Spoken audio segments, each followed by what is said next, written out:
নমস্কার বন্ধুরা, মনের হ্যাংলা চ্যানেলে আপনাদের স্বাগতম। আশা করি আপনারা সকলেই ভালো আছেন। আজ আবারও একটা ঘরোয়া পদ্ধতিতে চটজলদি মুসুর ডালের রেসিপি নিয়ে আপনাদের কাছে চলে এসেছি। আশা করব আপনাদের এই ডালের রেসিপি নিশ্চয়ই ভালো লাগবে। আর ভালো লাগলে লাইক দিতে ভুলবেন না কিন্তু। আর নেক্সট রেসিপির আপডেট পেতে হলে চ্যানেলটা অবশ্যই সাবস্ক্রাইব করবেন। তো চলুন দেখে নিই এই ডাল বানাতে আমাদের কি কি লাগবে। মুসুর ডাল, পেঁয়াজ, রসুন, টমেটো, লঙ্কা, শুকনো লঙ্কা, গোটা জিরে, তেল, নুন, হলুদ আর পালং শাক লাগবে, কারণ এই ডালটা আমি পালং শাক দিয়েই বানাবো। প্রথমে ডালটা ভালো করে 2-3 বার জল পাল্টে ধুয়ে ফেলতে হবে।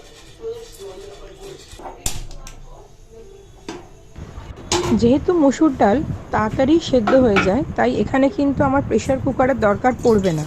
তাই আমি কড়াইতে জল দিয়েই মসুর ডালটা কিন্তু সেদ্ধ বসিয়ে দিলাম।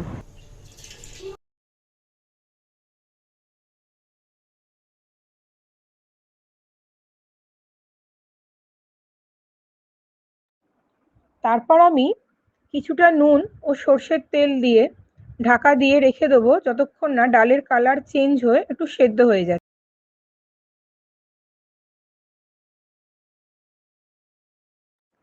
দেখুন ডালটা কিন্তু আধ ভাঙা হয়ে সেদ্ধ হয়ে এসছে। আমি একটু জল মেশাচ্ছি, কারণ আমি একটু ডালটা পাতলা করব। এটা আপনারা ঘনও রাখতে পারেন, তবে এই ডাল একটু পাতলাই ভালো লাগে। পালং শাকের গোড়া কেটে ধুয়ে পরিষ্কার করে রেখেছি, এবার আমি পালং শাকটা দিয়ে দেবো। পালং শাক থেকে কিন্তু কিছুটা জল বেরোবে, তাই আপনারা ডালে জল দেওয়ার আগে কিন্তু বুঝে দেবেন। এবার আমি সর্ষের তেল ও কাঁচা লঙ্কাও দিয়ে দেব।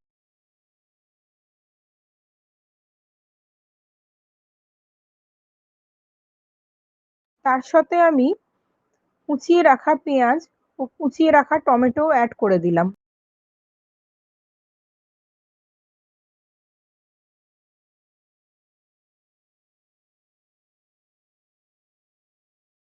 সবকিছু দেওয়ার পর মিশিয়ে নিয়ে আরও 5 থেকে 7 মিনিট ঢাকা দিয়ে সেদ্ধ হতে দিতে হবে।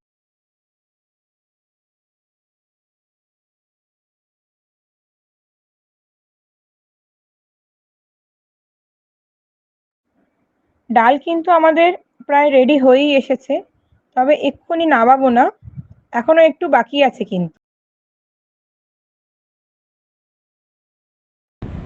মনের হ্যাংলা চ্যানেলে আপনারা আর কি কি রেসিপি দেখতে চাইছেন অবশ্যই কমেন্ট করে জানান।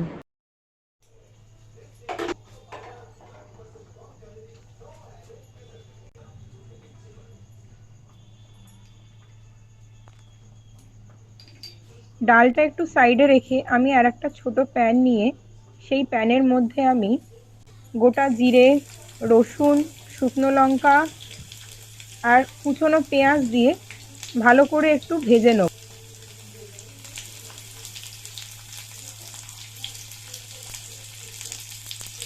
এটাকে কিন্তু ডালে তড়কা লাগানো বা ছক দেওয়া, আপনারা যেটাই বলে থাকেন না কেন, আমি কিন্তু সেটাই রেডি করি। তো ডালে ছক দিয়ে আমি কিন্তু রান্নাটা শেষ করলাম। এই ডাল কিন্তু শরীরের পক্ষেও খুব ভালো। এটা অবশ্যই ট্রাই করে জানাবেন আমাদের কমেন্ট সেকশনে যে আপনাদের কেমন লাগলো।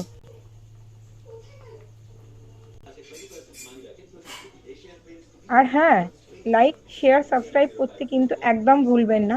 আর বেল আইকনটা কিন্তু প্রেস করে রাখবেন, যাতে ভিডিওর আপডেটটা আপনার কাছে সব থেকে প্রথম চলে যায়।